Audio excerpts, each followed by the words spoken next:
Nouvelle édition du journal sur Télé 50. Merci de nous y rejoindre. Processus électoral, c'est aujourd'hui mercredi qu'a débuté l'opération de réception et de traitement des candidatures aux élections provinciales. À Kinshasa, l'équipe de la CENI a fait le constat sur terrain. Cette opération à travers une centaine de bureaux ira du 15 avril au 5 mai prochain. Jean-Pierre Kalamba, le rapporteur de la CENI, est au micro de nos reporters qui étaient sur place. L'équipe de la Commission électorale nationale indépendante, conduite par le rapporteur Jean-Pierre Kalamba, est arrivée au bureau de réception et traitement des candidatures de la FUNA. Nous sommes bel et bien à Kinshasa, dans les installations de l'IMCA. Le constat est satisfaisant ici. Les agents électoraux sont en place et quelques fiches ont été déjà retirées par les partis politiques et candidats indépendants. Même constat au BRT de la Tchangou. Nous sommes dans la partie est de Kinshasa, installés à l'antenne de la CENI Njili. À ces premières heures de l'opération, plus de fiches ont été déjà retirées. Tous les bureaux ont ouvert. Nous prenons à témoin l'Okapi qui a fait nous balader le micro à Mbujimaï, à Lumbashi et à Goma. Je pourrais dire, vous aurez les résultats de monitoring lors du point de presse qui va suivre. Le rapporteur de la CENI a invité les candidats aux élections locales à se présenter au BRT le 26 mai prochain. L'opération qui a débuté ce 15 avril 2015 prendra fin le 5 mai prochain. Parlons transport aérien. Dans ce journal, constitution de la flotte de Congo Airways, le gouvernement congolais y tient, ce qui justifie d'ailleurs la rencontre de ce mercredi à la primature entre le staff de Congo Airways qui était conduit par le ministre des Transports et le Premier ministre Justin Kalumba. Avec sa délégation ont été reçus par Matata Pogno et il était question de faire le point sur la prochaine compagnie aérienne qui pointe déjà à l'horizon. Comme avec Transco, le gouvernement de la République démocratique du Congo veut faire du 30 juin, jour d'indépendance politique, une date marquant également l'indépendance retrouvée dans les secteurs des transports. Les premiers avions de la nouvelle compagnie aérienne nationale Congo Airways devraient voler en cette date historique. Le gouvernement s'est dit plus que déterminé. C'est l'essence de cet échange entre le Premier ministre et les ministres des Transcom en ligne des mires. Le point sur le projet Congo Airways. Tout doit se faire. Nous voulons aussi que la gestion soit rigoureuse. Cette assertion a sa place puisque Congo Airways doit permettre aux Congolais de voler avec quiétude. Et nous devons avoir une compagnie totalement sécurisée. Deuxième objectif, c'est la fiabilité. Troisièmement, c'est le coût du billet. Et ça, c'est un objectif social. Nous voulons que le prix ou les coûts soient démocratiques. Congo Airways devra desservir 8 villes dans un premier temps pour atteindre au bout de 3 ans 14 destinations intérieures. Nous pensons qu'il y a une priorisation. En termes de phasage, nous commencerions par tout ce qui est domestique, c'est normal. Et puis par la suite, il va y avoir une extension sur les régionales très vite. Et puis pourquoi pas, à un horizon assez éloigné, on va faire l'international. Dans un peu moins de 3 mois, les léopards pourra reprendre des ailes et les chefs du gouvernement, selon les recommandations du chef de l'État, ne lésinent pas sur les moyens. Préoccupés par l'exploitation illégale persistante des ressources naturelles dans la région des Grands Lacs et ses liens avec la prolifération des armes légères et petits calibres, le financement des groupes armés et la perpétuation des crimes contre l'humanité, les chefs d'État de la CIRGL vont se réunir le 17 et 18 avril prochain à Kinshasa. Objectif, la matérialisation de l'accord signé à Lusaka en décembre 2010 pour mettre fin à cette pratique qui déstabilise la région.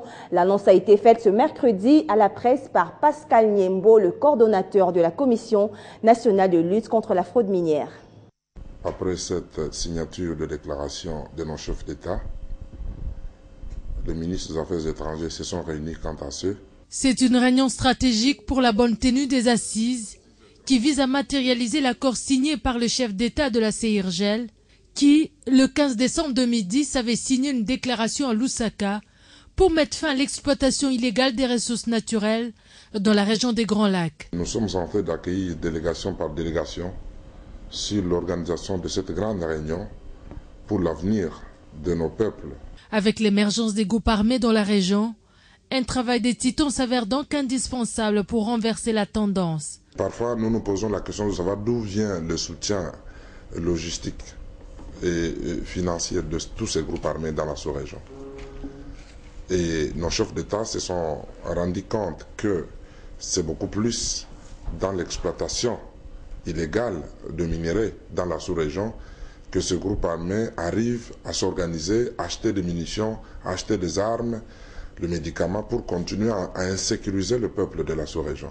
Cette fois-ci, nous allons partir de minerais de conflits vers les minerais du développement des États de la sous-région. Donc il y a beaucoup de résultats entendus. Des résultats qui exigent également l'implication de la société civile. Nous avons déjà à peu près 8 États qui se sont annoncés pour participer à cette grande réunion de lutte contre la fraude minière, entre autres le Burundi, le Rwanda, le Kenya, le Sud-Soudan et le Nord-Soudan, et tant d'autres. Les membres de la société civile sont invités.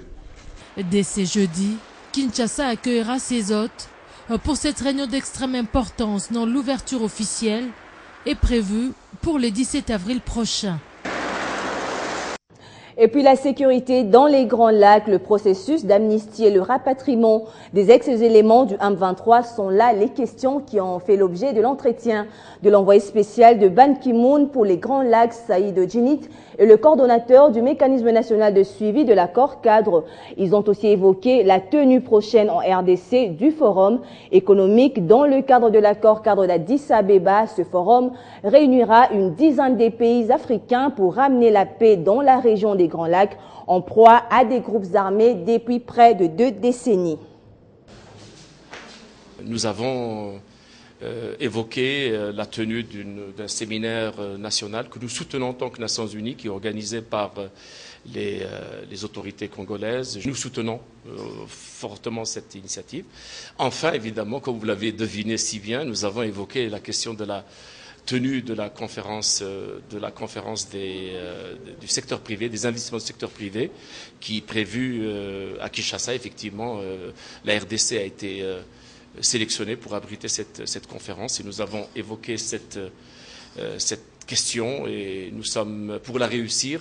Il ne s'agit pas seulement des dispositions que prend la communauté internationale, mais il s'agit des dispositions à prendre ensemble, parce que c'est désormais une initiative conjointe. Même si c'est une initiative qui est lancée par les Nations Unies, mais du fait que la RDC abrite cette conférence, nous devons la réussir ensemble. Les discussions que nous avons avec M. l'envoyé spécial du secrétaire général portent effectivement également là-dessus. Bien sûr, parmi les conséquences de ces méfaits des groupes armés, il y a des Congolais déplacés dans leur pays, il y a des réfugiés congolais à l'étranger, notamment en ce qui concerne ceux du M23. Donc toutes ces questions sont examinées au MNS et font l'objet de feuilles de route. Et les grands garants que sont les Nations Unies notamment participent de la facilitation de la mise en œuvre donc, de ces différentes feuilles de route. Bonne nouvelle pour les fonds de promotion de l'industrie. Il s'agit de l'évolution des travaux de construction de son siège social. 80% de l'ensemble de l'ouvrage est quasi fini. La nouvelle a été annoncée au directeur général Constantin Mbengele qui s'y est personnellement rendu sur place. Immédiatement après, c'est à la société Siforco que le patron du FPI a achevé sa visite. Et sur place, il en sort avec un témoignage plutôt rassurant. Guy Chungo. Il y a un concepteur de l'évolution de la nation. Il a donné les orientations. Ces orientations, c'est notamment l'amélioration des conditions de travail des agents. Le FPI prêche déjà par l'exemple. D'ici quelques semaines, sera inauguré son siège social. Les travaux sont très avancés, déclare cet ingénieur. Nous estimons que nous pourrions terminer les travaux d'ici le mois de juin, si tout est réuni. Cet immeuble de plus de 8 niveaux a été construit sur fonds propres de l'entreprise. Le président du conseil d'administration félicite la direction générale. Je voudrais exprimer la joie de tous les membres du conseil d'administration et du comité de gestion pour voir l'évolution satisfaisante de ces ouvrages que nous avons commencés ici. Juste après, Constantin Benguele s'est rendu visiter l'usine de contreplaqué à Siforco. Ici encore, le FPI est d'un apport très significatif. Le contreplaqué est un matériau qui est utilisé dans beaucoup de domaines. Principalement, il y a la construction, vous pouvez l'utiliser aussi dans les bateaux, vous pouvez l'utiliser dans les meubles.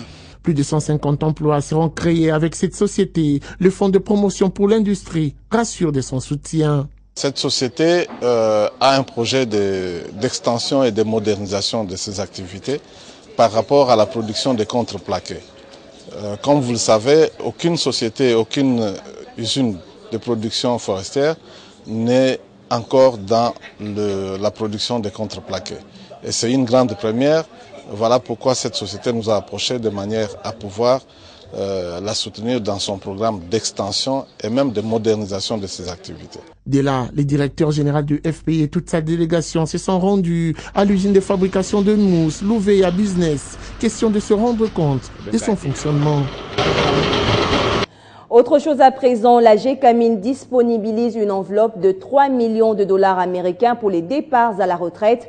Sur les 800 agents concernés, le premier groupe constitué de 200 anciens travailleurs sera servi à partir de demain jeudi. L'annonce a été faite par Jacques Kamanga, directeur général intérimaire, au cours d'un point de presse donné à Lubumbashi. Pour couper court à la rumeur sur la mise en retraite d'une partie de ses agents, le directeur général ad intérim de la GECAMIN a eu un tête-à-tête avec les chevaliers de la plume et du micro. Le directeur général AI de la Générale des carrières et des mines a commencé par rendre hommage au président de la République et son gouvernement pour les efforts qu'il ne cesse de déployer jour et nuit pour le redressement de son entreprise. Jacques Kamenga a donné les raisons principales qui l'ont poussé à effectuer cette action sociale. Vous n'êtes pas sans ignorer que le chef de l'État, le gouvernement insiste pour que la GECAMIN redevienne un opérateur minier d'envergure internationale. C'est ainsi que le conseil d'administration, je disais, depuis le mois de septembre, a fait un diagnostic de la société pour, entre autres, relever que la société avait un personnel qui, avec cette moyenne d'âge de 57 ans, ne pouvait pas réaliser le résultat attendu. À en croire le patron de ce géant minier, le choix du nombre d'agents mis à la retraite a été opéré de manière objective. Nous avons opté pour les critères de l'âge décroissant. On a commencé par les plus âgés de ces agents. C'est comme ça que nous avons pu sélectionner 200 agents. 57 ans, c'est la moyenne d'âge des candidats à la retraite. 3 500 000 dollars américains sont déjà disponibles pour cette fin. L'écho des partis politiques nous emmène à l'UNAFEC pour parler de la rencontre que le président national du parti a tenue à Kinshasa, rencontre au cours de laquelle Gabriel Kyungu a communiqué les recommandations issues du mini-congrès tenu au Katanga. Il a aussi appelé les cadres et militants du parti à la mobilisation et à la vigilance en cette période des élections. C'est une réunion d'information qu'a tenue le président de l'UNAFEC, Gabriel Kyungu Akumwanza, au siège du parti à Kinshasa. Réunion qui a rassemblé tous les cadres du parti et quelques militants. Gabriel Kyungu a saisi de cette occasion pour communiquer les recommandations issues du mini-congrès tenu récemment au Katanga. L'option qui a été levée au niveau de notre parti est tout à fait normale. Quand on crée un parti, c'est pour accéder au pouvoir, exercer le pouvoir et conserver le pouvoir. C'est ça la vraie démarche d'un parti politique. À tous ces échelons-là, nous aurons des candidats. La présentation du nouveau directoire, une des résolutions du Congrès, était aussi à l'ordre du jour. Après échange et entretien, la réunion sera bouclée par ce communiqué. Conformément à l'article 25, alinéa 1 des statuts, approuve à l'unanimité les résolutions prises à Lubumbashi par la Convention nationale extraordinaire tenue les 4 et 5 avril 2015. 2.